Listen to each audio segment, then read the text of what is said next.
Hey, welcome in. It is Andy Molitor of Betsperts Golf rolling a little solo today. Noonan's down at Wyndham.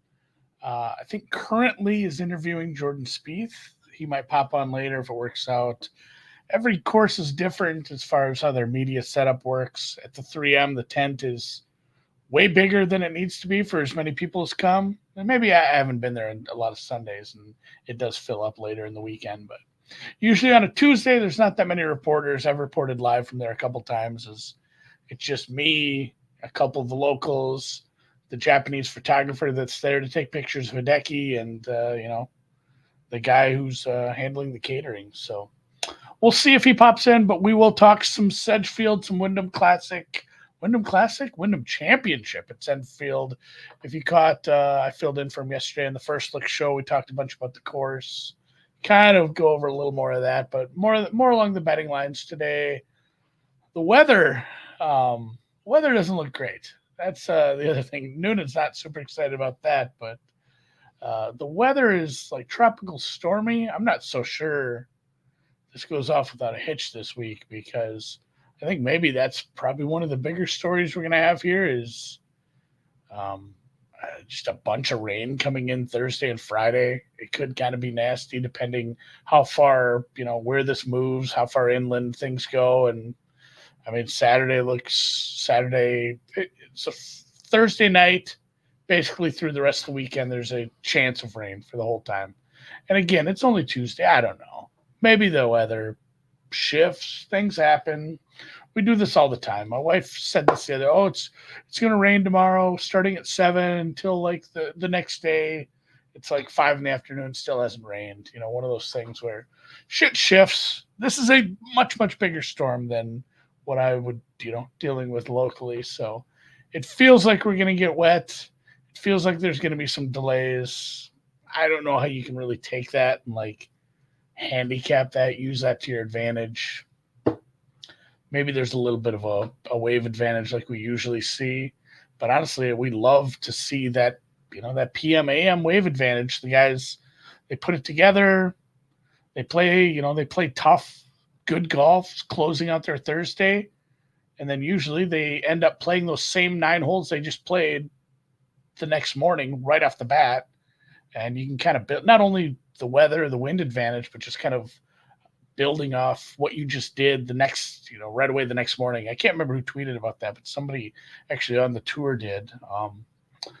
Not sponsored by any beers, but Jesus, I'm wearing a lot of beer gear today. I got this Coors shirt and a Landon Kugels hat. I drink Old Style. That's what Bleacher Nation drinks, so I got to support them. Mentioned it yesterday. Sedgefield par 70, measuring 7,100. Donald Russ design, fast, fast rolling Bermuda greens, short course with easy to hit fairways. Obviously, you've seen the low scores that have been had here, 20 to 22 under. A few years back, it was only a 15 with Kisner. Spike putting weeks, spike iron weeks. We have that super high concentration of the short par fours. If you looked at some of the modeling Ron and I did yesterday, almost can't say Ron because I'm so used to referencing Ryan Noonan. But some of the modeling we did yesterday, and I did save that as an expert ranking for anyone who is a member of Betsperts Golf and can access the rabbit hole. You can go look at that. We ended up with some of the key stats that we discussed back and forth. Ron's preview, what he's looking at for some of the key stats. He said fairways gained, strokes gained putting on Bermuda using that split, strokes gained just approach, straight up approach, strokes gained on par fours, birdie or better percentage with the scoring we're going to have here, 3-putt avoidance with the average to slightly above average greens. Some of the 3-putt avoidance here with the undulations, finding yourself in the right spots, making sure you're lag putting properly when you're out of position, when you do need to scramble for a par on, a couple of the tougher holes. Like we said, 18's pretty tough. It creates a fun closer. Not like the gauntlet last week, but there is a fun closing hole. He also mentions strokes gained on less than driver courses. That, of course, is another split we have on the rabbit hole that you can look at. That was hand sorted. A lot of that was we looked at all the tournaments and end up hand sorting. Like, here's the spots where we are showing data of people not using their driver at a certain percentage. So A lot of that was a lot of work on the back end, but it does end up giving us some better splits, better data that we hopefully can use. Good drive percentage on Bermuda rough courses. Good drive percentage, of course, being greens in regulation found no matter where your drive goes, even if it is not a fairway finder. And then also just strokes gained here at Sedgefield Country Club. We mentioned that kind of at the end of the show. I haven't done all my work on that yet, but we did say I was pretty happy with the model we made yesterday. We did use a lot of the things that Ron wanted to use, but at the same time, they made sense for what I had written down from last year. They made sense to me. It was, off the tee on less than driver courses. It was distance from the edge of the fairway, on all courses. It was fairway from 100 to 125 and then up to through 175. We took all those buckets and gave them equal weighting. Just kind of how's your approach game from those buckets that are going to be heavily used this week. It was scrambling from the rough. And again, we were looking at rough scoring, scrambling from the rough, difficult courses over the last 3 years and how your scrambling was. Just around the green in that same split, putting on Bermuda. Again, we looked at just straight up Bermuda putting, which again, I mentioned with Ron's key stats that he was looking at. And then par 4 birdie or better percentage on only par 70 courses. Again, we did look at 3 years sample size for that. When you do start putting in some splits, no matter what kind of modeling data you're using, if you are starting to get more and more specific about the sample of data you're looking at, sometimes you do have to look at a bigger sample size. And you don't always love that because, just think about Jordan Spieth's a great example. And he's here this week. But, just think about 6-month chunks of Spieth's career and how he's played. Over the last 10 years, there's been Spieth renaissances, there's been Spieth slumps. Some of these guys getting a big sample isn't always the best because they're so streaky or they've had issues where they've had injuries, where they've changed coaches, where they've changed gear, where they've changed putting, their putting grips, their putting philosophies, some of their swings have changed, so the bigger the sample, you do run into issues with that. But when you split it out like that, you have to get a bigger sample because it probably doesn't behoove you to go split it out by all these specific things and then take a sample of 8 rounds. They played 2 tournaments that were par 70s over the last 6 months or something like that. It's not really going to be helpful. So it's kind of a lesser of two evils. Like we mentioned yesterday on the show, we were looking for fairway finders. Didn't have to be bombers. It's a par 70. The top 5 was Harman, Bez, Harris English, Justin Rose, and Denny McCarthy. Some guys who had some good, outside of McCarthy, had some good off the tee numbers. Some guys who really all were looking good, especially like Harris English has great Bermuda numbers over that sample. Everybody in that list had great around the green numbers. There was some weirdness with Harris English's approach game, but he's another one too where his samples are going to be goofy considering him coming off an injury, him missing some time. Obviously, somebody I love to back in the day. I've backed Harris English probably too many times. Sometimes maybe meaning to back Hudson Swafford, but not a problem anymore with him on a different tour. I probably won't build another model today. I can share that one again. We can look at some of the other ones. But as I mentioned at the end of the show, I do this less often, especially in majors and the Canadian Open and obviously the Olympics and other places where we're at a course that we don't play at every year. And it doesn't really help at that point to look at course history, but I'm not a big course history guy.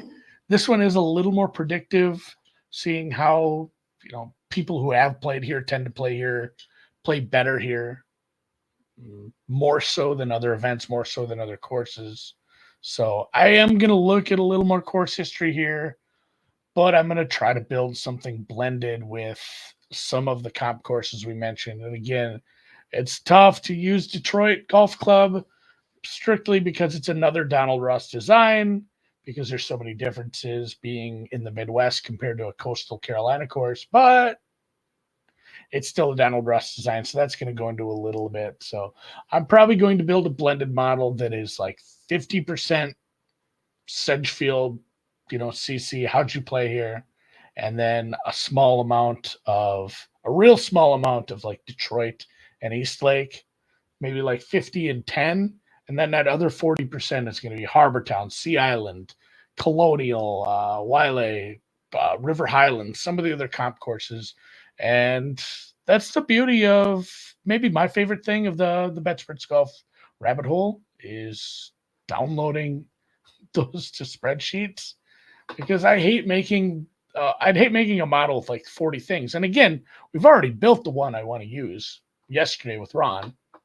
So I want to take that and I want to mash it together and give those two weightings, which I'm just going to do in Google Sheets. So I download Ron's model that we built yesterday. I download this course fit one I'm going to build today. I'm going to put them in together. I'm going to build, there's going to be a third tab. I mean, if anyone wants to look into my gross golf process, which deviates every weekly, sometimes I do things differently. And this week, I want to take those two models. I'm just going to jam them together in Sheets, do a Google lookup, get my ratings, build some sort of power rating to it, and weight it like 60-40, 70-30, depending how I want to look at. See who pops. If it's somebody I already liked, then you move on to step two. And step two in the process is digging in, because there's going to be some names every week that are like, why is this guy popping? I don't understand. Like, this doesn't make a lot of sense. Should I actually like this guy? You go look at it. How's he played? How's he played in, recently? How is some of that course history looking? Is it skewed because he just hasn't played those events a lot? Is it skewed because he's, only played well at certain events and he's popping at other things? So digging in on the guys that you highlight is kind of step two. And then deciding, like, last week I went in on a couple guys that obviously didn't play that well in Noren and Lowry, but it was still nice to see some of the process work out with Tommy Ladd playing awful well in the Olympics. Congrats to him.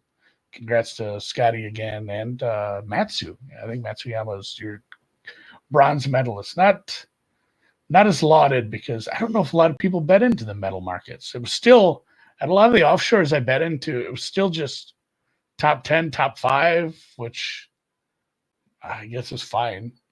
Why deviate from what you're doing just because the way the event plays out is a little differently? So, again, looking at this first look model we made yesterday, some of the guys that I said I wanted to dig into, Eric Cole, we said was, very popular here. Brendan Todd was another one I have a star on. Brian Harmon, I'm not excited about betting him, especially at the price. Probably not going to be someone I look into. Bezudenhout, fuck me, I can't say his name.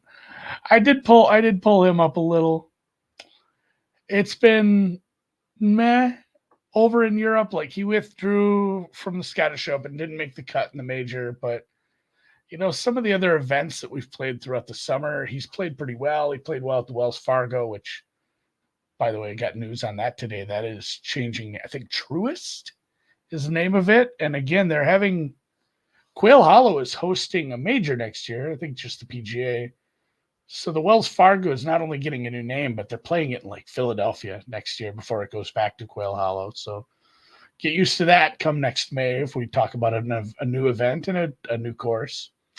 But he got fourth at the Memorial, played okay at the U.S. Open, Travelers. There's been some form, and this is not an alt event field, but it's still not a super high end field. His last 24 looks pretty good, just from especially around the green, putting, his overall short game. I think that's kind of a case where he's priced in the middle of the pack. All his numbers are okay. Things look good. He's an okay to above average Bermuda putter. But when the short game stuff is starting to elevate, and if you look at a big sample, smaller, and, the last 24 rounds, he's gaining almost a full stroke, per round short game. That's someone who could spike here. And I guess that's what I'm looking for, is guys that, have some course history, guys that have some history on comp courses, have looked good in the sample sizes we put together for the key stats, and then have that spike putting week. And that is something that we have in the floor ceiling part of the Betsperts Golf rabbit hole. I guess I could just look at. I don't even want to look at just Bermuda. I think that's too small of a sample. But if you want to look at guys who've gained 3 strokes, what percentage they've done. In fact, I should even just share this. You can go look at guys who've really gone out there and put elite putting weeks together. Guys who've gone out there and just managed to gain big chunks of big chunks on the green. So like Cooper Musselman, I'm only showing 6 rounds here. So what I'm going to do is I'm going to turn this up to like 20 rounds to get rid of people like Cooper Musselman, who I don't know all that well. I feel like I've heard the name, but again, this is total. I'm going to go to putting and find some guys who, this is going to be small chunks. So this is your leader, Justin Suh, is what? 2.5. Oh man, that just has me right over that's not right. If you're watching this or if you're listening to this, it's me struggling with getting the screen right sized. There we go. Now you can kind of see it. Justin Suh, it's only 2.63% of all his rounds, but I mean that's still it's closing in on 3%. So you're saying what, like a 1 out of 35 rounds, he goes and gains 5 strokes on the green. Some of these guys in this list, Lowry, Taylor, Horschel, Dahmen, Kuchar, Ryder, they're guys I'm definitely interested in. Maybe not so much Lowry and Horschel at their prices, but especially the ones where you see green across it. Mackenzie Hughes, who's priced. I mean, I don't have the betting odds. I should talk to the developers about getting that added because I would like the betting odds rather than DraftKings prices. But you can pretty much make that distinction. Like Shane Lowry's at 10,300 at DraftKings. Obviously, he's going to be one of the favorites. Same with Horschel. He's going to be up there in that group that's kind of behind Sungjae. Mackenzie Hughes is a 7,400, middle of the pack guy, but there's a bunch of weeks where he's gained a bunch of strokes putting. Like he's one of those where why wouldn't you use him for a first round leader? Depending on how you feel about the rest of his game, why wouldn't you take some punts on him to, it's probably not like a safe one either. You don't want to lay juice. You don't want to take low odds on something like that where you think his path to winning you money it's a small chance, but if he does just putt well, it's not going to be Mackenzie Hughes putted so well and he cashed the top 40 for me. I'm betting him like outright top 5, maybe top 10. It's kind of getting your juice for the squeeze when you're betting on fringe outcomes like that. Same with the NFL. If you really like a team that has a low win total, you got to be taking some long odds, thinking about like if they actually do overperform. Maybe their quarterback who's 100 to 1 to win MVP is actually in that discussion. Not, hey, I'd like to turn $100 into $200 on their win total. Like you should be looking to cash in more on this if you're looking at a fringe guy, if you're looking at a guy that, and I guess I don't have to say that to you guys, if you're betting outright golf outrights, you're betting 100 to 1 every week. Bigger numbers than that. I've seen a lot of big numbers for this one and the Olympic women's tournament, which I haven't completely finished anything on. Eric Cole, sadly, isn't popping so high on the big outlier rounds. But if we just look at, let's just look at 2 strokes gained.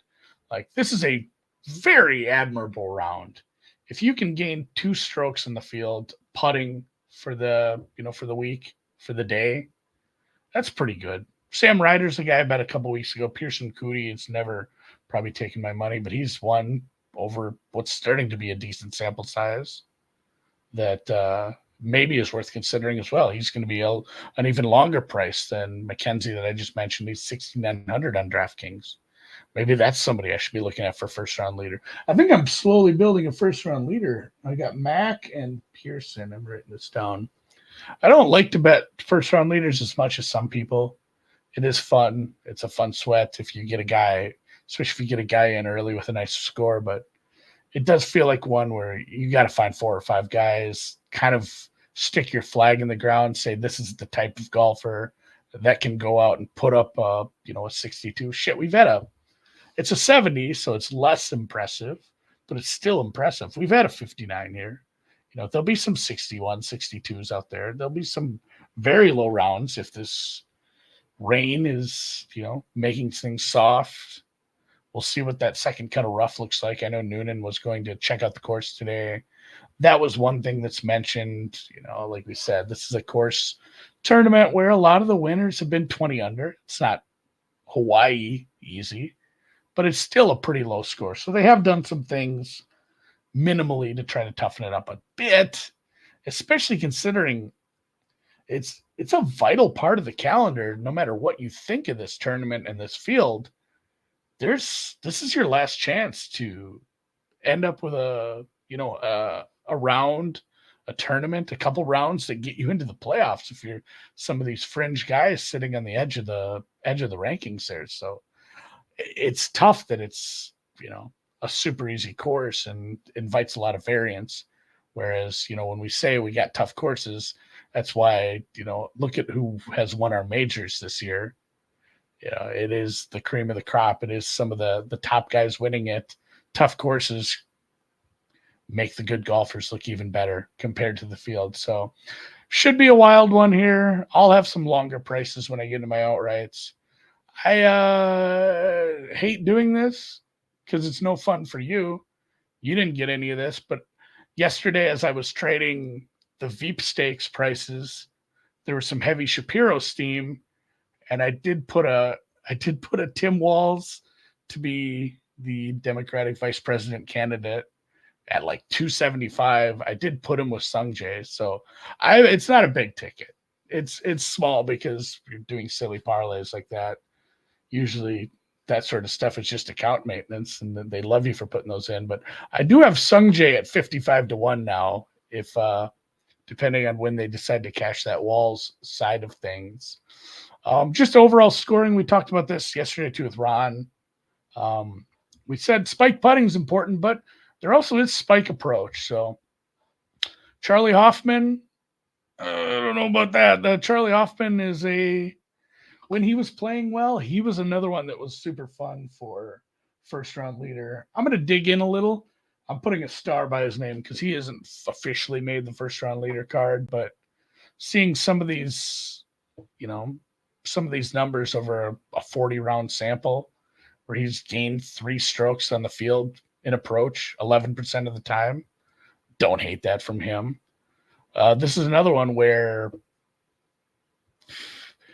the way these work, these are percentages. So it's not pure data in the sense of the strokes gain numbers that we work with on most of the other menus. So you can't go putting this into a model, but you can, again, I can just hit download CSV, the button's right here. I can take this and I can take the putting one and put them into some sheets and, start cross-referencing, learn a few calls on Excel, go a long ways towards having some fun with this too. Get some VLOOKUP going and figure out if there are some guys that have, a higher percentage of 3 strokes gained putting and 3 strokes gained rounds around approach. I will, what I'm going to do this. This is fun too, because you can just type in name. Hughes is not high on that second list. As someone I mentioned, Pearson was another one. He is also not high on that list. Hoffman, I really doubt is super high on the putting one as well. As you can see, he's straight red through there. But on a variance week like this, those are definitely some of the names I like for at least first round leader, if not, digging in a little further on full tournament bets, like I said with Mackenzie Hughes. I did want to look at Cooch. He's someone that's come up a lot, just kind of his course history, his form, some of the things he's done lately. If you look at Cooch, he is one that has some pretty good numbers on the spike putting. And approach is not great. But overall, maybe it's a place he can play pretty well at.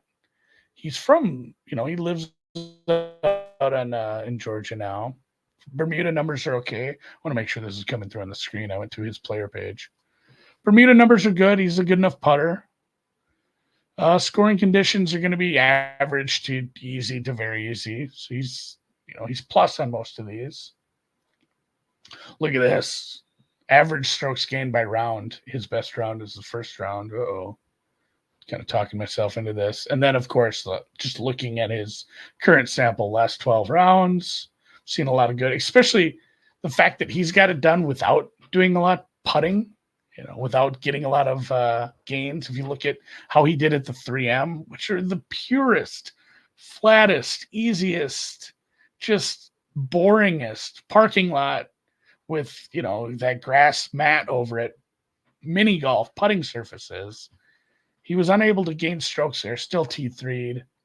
Don't love his shitty play at the John Deere, but some of these other events that, as we mentioned, another Donald Ross place, Rocket Mortgage. He played well, just struggled a little off the tee. Approach was there, putting was there. Didn't quite put enough together to place well in a bad field. Charles Schwab, as we talked about, I think it's good enough for him to back a guy like this. He's probably not going to be a big price. I lost my back button because I'm full screen here. Which it used to be delete worked. Oh, you know what?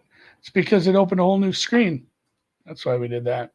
So Cooch, he's getting a first round leader. He's getting a star next to him too. I think he's definitely worth adding. We can look at smaller samples of this, putting some splits in, but again, I don't love that. I like to just look at for the most part, overall rounds when you start looking at floor ceiling to see who can put those crazy rounds together and get some good spikes together. Hey, Noonan's here. Hi. How's this audio? What are you doing? What's up, buddy? It's actually pretty good. All right. Okay. I've talked pretty solid for 27 minutes. Went through I put together a first round leader card because I got to it in the ceiling floor thing, but I'm going to just let you opine about the course. Have you walked it much yet? Yeah, I walked a bunch earlier. It's obviously the weather is the big factor here. I'm sure you touched on that too. I assume these guys are just going to have lift clean in place at a spot that basically you go to 20 under anyway. So scoring is going to be a thing. So looking at that, I think is going to be really impactful. This is a place where I think course history and corollary courses matter a ton. Guys that typically have performed well. Okay, yeah, because I think it's really important. Agree. Yeah, I did say that. I said I was happy with the model me and Ron built yesterday. I said I'm going to download that. I'm going to take course history / corollary courses. Go about 50% Sedgefield, 50%, everything else with a little bit of Detroit and Eastlake because, not comp, but still Donnie Ross. Yep. Take that, download both of those and kind of mash them together in Google Sheets, see what I come up with to get a few more names I like at the top, and then obviously start to work on my matchup stuff. But that's the big question. Like you said, lift clean and play is probably going to be in use a bunch. 59 watch is definitely on, but like if you were going into this week not knowing the weather and you had to put your key stats together for the Wyndham Championship at Sedgefield Country Club, and then you had that list. Yeah. And then they said, hey, it's going to be wetter than shit. It might rain a bunch. Lift clean in place. Like, what are you changing? What's the difference there? What are you looking at that maybe you wouldn't have looked at as closely? It's a good question. I don't think anything in particular. I think it's still going to be accuracy. I think that Ron probably cited in his splits with the greens and reg. It doesn't like change it. The course isn't different now. I guess I phrased that poorly. Like what would you be upweighting comparatively to the stuff used? I know it's not like, oh, you know what I'm using? I'm actually going to use pass bloom putting now. Yeah, I think probably even more so. This might be counterintuitive. I think because the guys know that they're going to have to score in such a crazy aggressive way, and knowing that you are basically, you're not dead in the water from the rough, because this Bermuda rough is not super long, but it's a little grabby. But Ron splits has it in his preview, greens and reg from the fairway, 85%.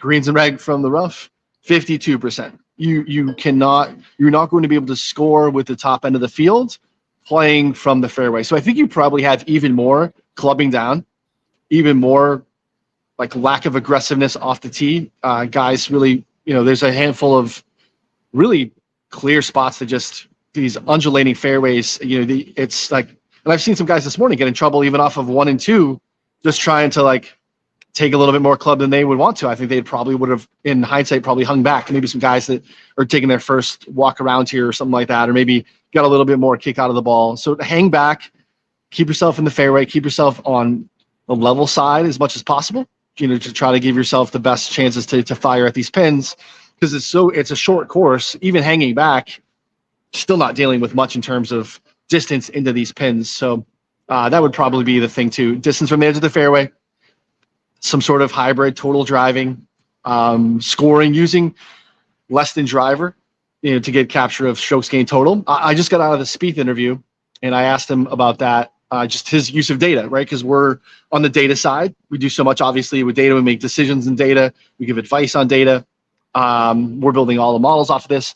And he said more than anything that he does, his team looks at strokes gained total, strokes gained tee to green on less than driver courses. He thinks that that's one of the most, if not the most actionable data relevant thing that he and his team use to get an understanding of how does he play when he is not taking the club head cover off all the time. So I thought that was really interesting. Like, even he thought putting splits on putting surfaces is really noisy. He doesn't really care.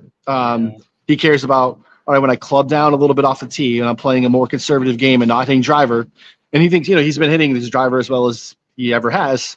How do I play when the ask is less than driver? And then obviously the ability for us to do that on the rabbit hole is a massive advantage. So, sitting next to someone who necessarily can't do that with their data site while we were asking that question, which I thought was a lot of fun. So, taking advantage of understanding strokes gained total less than driver, strokes gained tee to green, ball striking in those instances, I think that's going to be impactful here this week, knowing that these guys have to club down. Yeah, and it's funny, we did use that in the first look model, some less than driver splits off the tee, distance from the edge of the fairway, a few things looking at just how are guys going to be playing, when they have to take out the 3, the 5, maybe something less, depending on what they like to hit, the 2 iron, let's get weird. And the putting comment is interesting, because while we did use Bermuda putting splits and weighted it a little higher than normal, like you said, putting splits can be noisy, because what percentage of golfers do you believe, and I don't have an answer, this is hypothetical, what percentage of golfers in the, top 200 actual known names have like a surface where it's like, hey, this guy is an okay putter everywhere except West Coast POA. Or this guy he's a Bermuda specialist. This guy, when he gets to the pure bent grass greens of the north, he's electric. He can't do it anywhere else. It's not like it's 1 in 3. It's more like 1 in 25, 1 in maybe more. It's not so common that using a split on a certain type of putting surface is going to be super predictive for everybody. I think it's more of a case of finding those guys who it's like, oh shit, like, can he do it here? Or, oh shit, this is for some reason he's always been able to read the grain on this sort of, this sort of green, this POA, this Bermuda. He's always been able to play on this kind of thing. So it's tough, because there's a bunch of guys, like, you're going to use a split like that. There's a bunch of guys where it's probably useless. Yeah, I think we would both agree that, there's a lot of context needs to be in any data set. And I think anything in the tails is probably more impactful, right? So you have the guys, that are clearly more efficient, better performers historically, whether it's where they grew up or whatnot. And then I think the guys on the other extreme that are really poor historically with a large sample of data, they might not value it, but I think the data tells us that maybe they should. What I thought was interesting is he was talking about, prep for next week in Memphis, the first leg of the playoffs. And there's a lot of, this is not like going to the Open Championship where, all right, I have to change some practice. I have to add a 3 iron to the bag because it's going to maybe some clubbing down. And like, it's a different schematic ask than what's going on here. He talked about like the only change like for next week is he thinks that's more impactful. So like next week there's Zoysia fairways, Zoysia around the green. He thinks that's more impactful than as for changing and impacting how his performance is versus actually, putting surfaces, which I thought was interesting too. Like, so maybe we'll typically look at fairway or approach, strokes and approach from partially Zoysia. We don't have a huge sample, but just in general, I don't think we don't tend to look at those things as much. And maybe that's something that, maybe I'll start to look at a little bit more. Because I think that was an interesting takeaway that he doesn't think if the putter's rolling well and I'm seeing it, making putts, I feel like I'm going to do that on any surface. Whereas just the nature of grabby Bermuda, spongy Zoysia, that's going to be more impactful. Yeah, spongy is the word. And you wonder as we move forward, especially the buzzword that you see, and a lot of you probably don't download the fact sheet from the PGA media site every week, but you can't do it without seeing the fucking word sustainability. And Zoysia grass is part of, like, apparently, greenskeepers, superintendents, they love it. It's hardier, it's better. And I do wonder if you start to see that a little more as we go forward. Yeah, especially in places like Memphis, not hotter places, transition, like that transition area where it's south, but not super south, like not tropical south. So I wonder if we do start to see more Zoysia, but yeah, it's not something we have to deal with too often. Do you have anything to say on your bets this week? Before I'll let you, I don't want to keep you too long. No, I haven't made anything yet. I'm not quite sure. I mean, I'm circling the drain on a handful of guys. I think this is a spot where, like Shane Lowry's not much of a closer. Maybe Shane should be a top 5 bet. But it feels like playing some good golf, feels like a nice fit for him. Harmon, those are a couple guys that have really nice history on some corollary courses as well. That it doesn't take much for me to get interested in Keegan. I want to talk to Keegan. I'm hoping I can get Keegan because I want to get an understanding of. He's not going to tell us now that it matters, but I'm interested even with the shift to like, all right, President's Cup, assistant captain. He's thinking Ryder Cup. How much does it start to impact Keegan on the course over the next 12 to 18 months? Because we know his personality. He tends to be an all-in kind of a cat.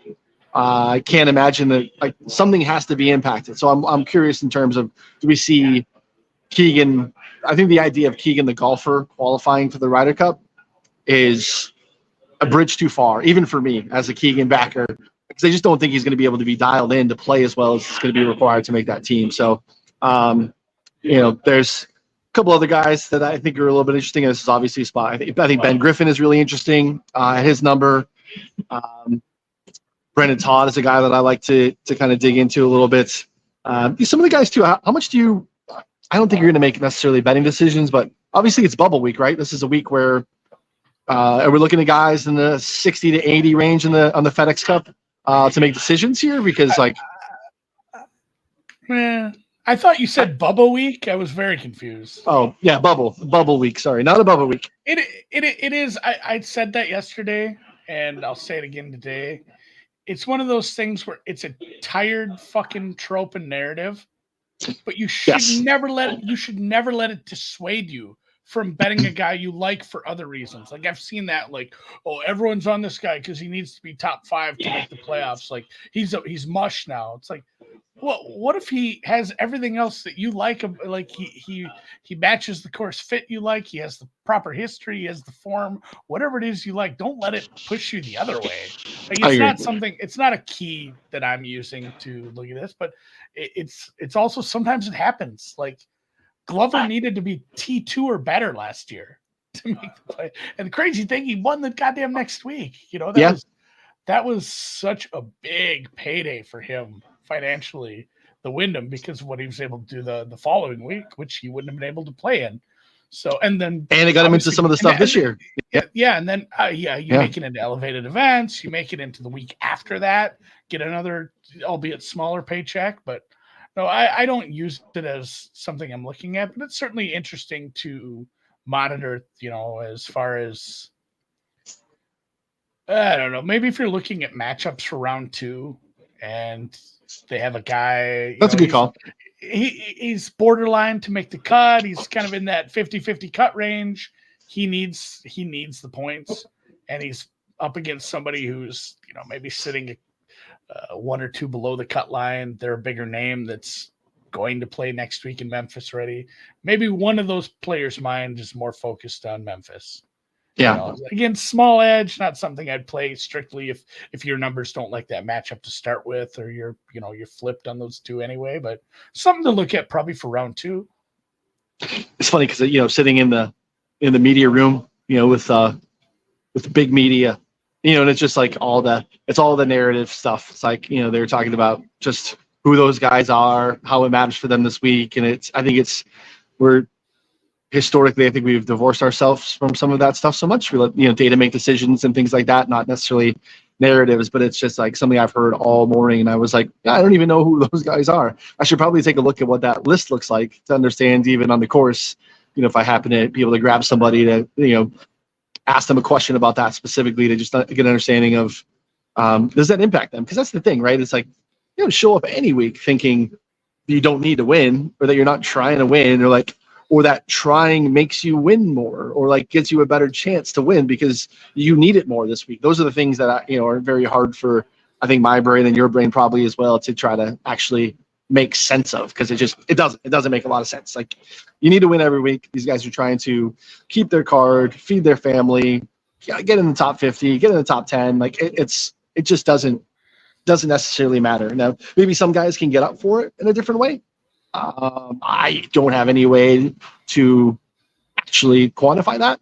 And I don't think they would either, right? There's some players that it probably would affect negatively. Absolutely. There's some guys who just wouldn't deal well with that stress.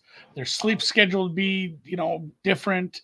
They'd be pressing. We've all played, you play a little bit of a pressure match, or, maybe you're playing well and you're looking at maybe not a course record, but like a course record at your local Muni for you. Like, Andy, I played with our boss for the first time a couple of years ago, and he'd been playing pretty well and can hit my driver pretty well. I got on the first tee and absolutely shanked it. So there are times where all of a sudden you're like, hey, this is a little bit of a different. I'm playing with it. It's not my typical group, not my typical circle, just human nature, right? And now my boss won't get back out with me because he thinks, he beat me that day and feels like he doesn't want to get back out, and he remembers that I shanked it off the first tee. So, hey, it's human nature. Yeah. So again, hard to quantify, hard to figure out who's who there. I don't know if that's actually something I'd be using to look at this. Guys, and then your card is light this week. Yeah, it's TBD. I really haven't fired anything in particular. It was typically make a lot of my outrights on Monday morning. I was in the car, looking at, stopped over, got my Chick-fil-A breakfast, saw that DraftKings had posted some odds. They were the first out. They're almost never the best. Was back in the car for a little bit. So I was in a non-betting state at the time, up in the woods of West Virginia on my way down here. So did not get to anything. Did you drive from Chicago? Yeah. You're so whole fam. You're so fucking Midwestern. Well, that's the thing. When you start looking at plane tickets for 4 people, it's like, that is like, why does this have a comma in it? Like, what are we doing? Like, this sucks. No shot. And it's like, what if we drove? Yeah, flights. I got a 3-year-old, so we got a car seat. You got to rent a car. You got to rent a big car because you got all your stuff. It's like shocking. It was 11 hours. I thought it was going to be way more. So when we looked at it, I was like, that's doable. Until I just stumbled into like a really good deal, but I was like, at times I was pricing flights like into Wilmington and then back out of Myrtle Beach. Like, I was looking at maybe even driving to Charlotte to go back because of, some of the prices to get down to North Carolina last summer. I ended up finding a good deal, but no, I don't mind a good drive. I drove down to the Combine. That was like 7-8 hours. You know what? It sucks. Bringing your family is probably different, but if you like catching up on podcasts, you should drive to Indianapolis. My God, I did like a whole season of Blowback. Did a bunch of football stuff. It was a lot of fun. I got this new Headway. It's called Headway. It's an app. I highly recommend it. You tell everyone I know about this app. Like we don't have time to read books. Like this app is like insane. You just crush these a bunch of books in like 10 minutes. They give you like the highlights. You get like an audio version of it. You can read a little bit about it too. So it's a really, I crushed a bunch of books. We're like 6, 7 books on the way down.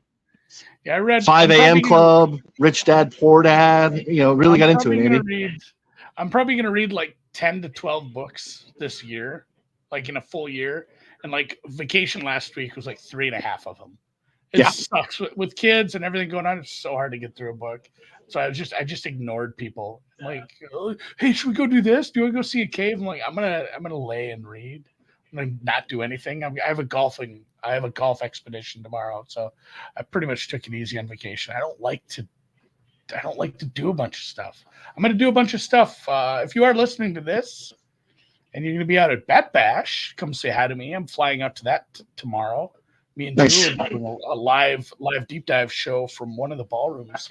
Thursday, 11 local. If that's your bag, you can come say hi. You can drink a beer or a gin or whatever the hell. You will places you will not find me are outside at any point, unless it's at Stadium Swim, because fuck, it looks hot out there. I have Sung Jae. I sent you the ticket. I have another Sung Jae. I parlayed him with. I told people already. I parlayed him with Walls. So love it. I have Sung Jae 55-1. Let's go Korea. I told you too. I messaged you. He looks so good. I caught Sanjay on the way to the range, and it's a hard feel for because technically there's no patrons out here today. It's just media folk. It's great being out on the Tuesday practice rounds and the pro. It's fantastic. Yeah, I love that more than the tournament. Yeah, so that's why I actually built my trip around earlier in the week too. So I caught Sanjay on the way to the range, and asked him about data. How does he use data to make decisions, and shot link data, anything like that? Like, what does he do to look into that? And he gave me a very, very extended blank stare, and then I instantly realized, oh, hey, language might be an issue here. But I just talked too fast. To him? Oh, what's that? You dropped an F-bomb on him or what? No. Like, I'm like, am I talking too fast? And so I'm just like, strokes gained. Do you use it? Does it help? Do you look at certain things, practice more? And he just said, practice more. So that's my takeaway from my Sanjay interview today. I didn't even get to push record on my audio recorder or my camera, which is actually fine because it ended up being not a great takeaway. But Sanjay's takeaway from shot link and strokes gain data is he practices more. I like it. Yeah. So it should be how you get good at golf. Yeah. Look, he was going to the range to practice, so he was going to go practice more. All right. Official quote from the grounds from Sung Jae M, your favorite. He says, practice more. That goes for all you guys. Go hit the range, hit a bucket of balls. You know what people don't do? I went golfing. When I went golfing, two of my nephews who were around, college age, and then one of my brother-in-laws. And those guys, they wanted to hit piss missiles in the driving range. Right. And me and the other guy, the older guy, we went down to the putting surface. Like, you guys should come down here, throw a few balls down here. Maybe get a feel for the putts, huh? We're only gonna hit. You're gonna hit driver 14 times. You're gonna putt like 50, if not more. If not more. Yeah. Maybe we come down here for a little bit. So practice more. I love that. That's a good takeaway. My card so far is Sung Jae. I mentioned Kuchar, Mackenzie Hughes, who just had crazy spike putting week numbers that led me to him. Yeah. Kuchar as well. Cootie Pearson and Chuck Hoffman. Chuck Hoffman is one that I could definitely put on the first round leader card and not ever think about betting for the full tournament. So I have a bit of a first round leader card, and then Hughes is probably a top 5, top 10 outright bet for me as well. But other than that, I haven't I haven't looked at the other models. I'm going to pull up Andy Lax right now. He made his first run through some of the guys he liked, and if you want to subscribe, $29.99 a month. You get all these tournaments, 4 tournaments coming up. If you subscribe later, I think you get even more. Or if you want to sign up for Vivid Picks, you can get 90 days for just $10. Details of that are in the description of this podcast and this YouTube video. I'm not sure if Noonan's frozen or sitting still. And Andy's like Shane Lowry as well. Like Shane Lowry is a class player for this field, especially how he's had for a year. I don't think I can get there at the price. Like you said, it might be what I did. I lost on this last week, but maybe I do go back to the Shane Lowry top 10. So it feels like his floor is pretty high, even though he wasn't quite finding it in France. But man, here you would think he could do some heavy scoring here. He does match up with a lot of the things that matter, and he's just that level of golfer. So maybe I'm going to write that down too. Lowry top 10. That's on the card, depending on price. Yeah, I think it's a good look. I need a good enough price on it. Everything is price defended. If I go find Chuck Hoffman first round leader and it's 10-1, not going to be. I'm just being hyperbolic here. I'm not betting it. So everything price dependent, guys. Obviously, if you are watching, you're not subscribed. A big chunk of you who watch this week in and week out, I can see these numbers. It shows me here's who watched it. Here's what percentage of you are subscribed. It should be 100%. I would think that would help me. So just hit subscribe. You don't have to turn on notifications or anything. Just help me get those numbers up. Help the channel grow. Help me make a little more content. Maybe some of the evergreen stuff I have in the pipeline that I want to put on here to kind of help you guys maybe look at some of these stats if they're a little overwhelming for people who are a little newer to golf data. We're hoping to make some content around that. We'll see how that goes with football coming up. But yeah, Noonan, any final thoughts from the course?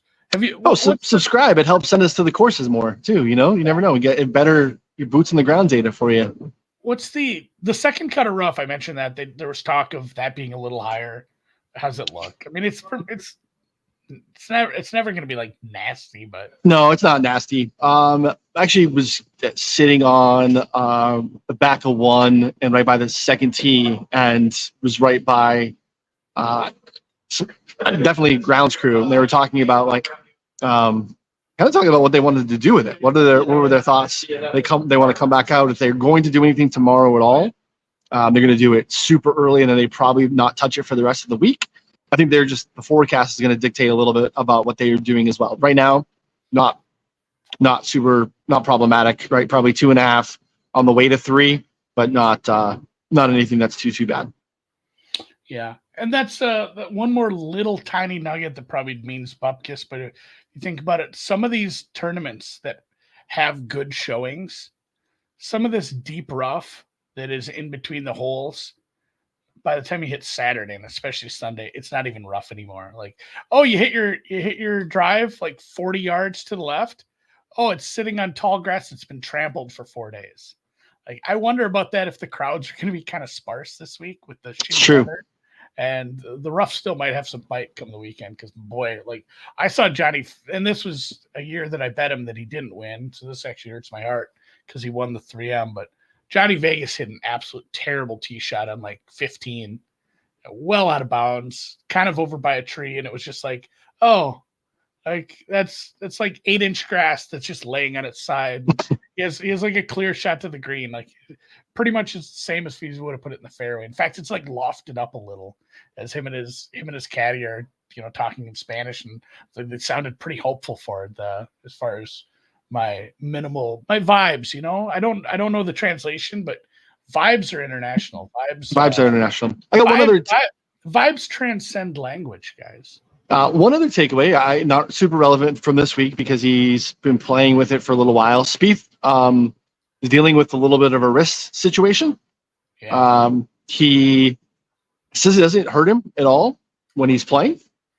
Not an impact here and there, but it will pop in and out at times. And it feels like it's happening more like around the house doing normal things. Something that he's going to have to get addressed in the offseason, he said. So that sounds like some sort of surgical procedure or something that he's going to have to do because he doesn't know how to fix it. He would have fixed it already because it started back in 2021. And that was affecting his swing more. It's better now with all the different therapies that they've done, but he feels like it's actually going to have to get worked on. So that's maybe just something that we need to be, looking at what might happen and impact early 2025 stuff. But yeah, it's been hanging around with him for a little while, and sounds like surgery is possible here sooner than later.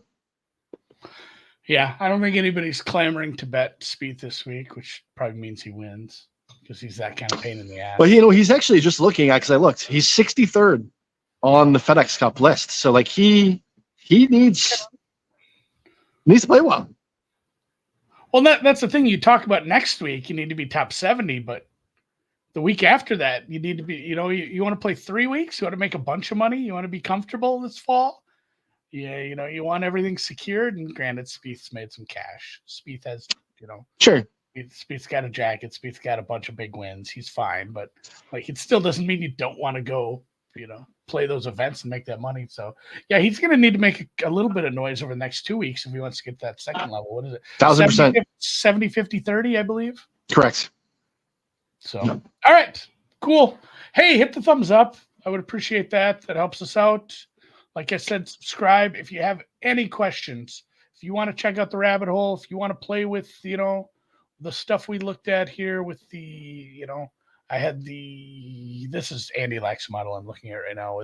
He had Harman pretty well, but some of the floor ceiling stuff I looked at, anything in the rabbit hole, you want to try it out, shoot us a DM. We have some promo codes. Even if you aren't in a state that allows you to take advantage of that Vivid deal, we have a Vivid deal. We have the Underdog deal. We have a better BETR, that company that does some pick'em stuff. Any of those, it'll all be in the show notes. You can stack them. Sign up for all 3 if you don't have accounts. Get 270 days of access for what, $30 then? And that's not like money you just pissed away. You can go play with that in those accounts. I won some Underdog money last week. Not a lot. Thank you. Morikawa pissed away my 6 for 6, but 5 for 6 did get there. Made a little bit of cash. So again, at Andy MSFW, at Betsperts Golf, at RY Noonan, at PGA Splits 101. If you have any questions, all of our DMs are open. You can bug us. We'll catch you next week. Check out the DFS show tomorrow afternoon with Byron and Ron. Byron show. Peace out, guys.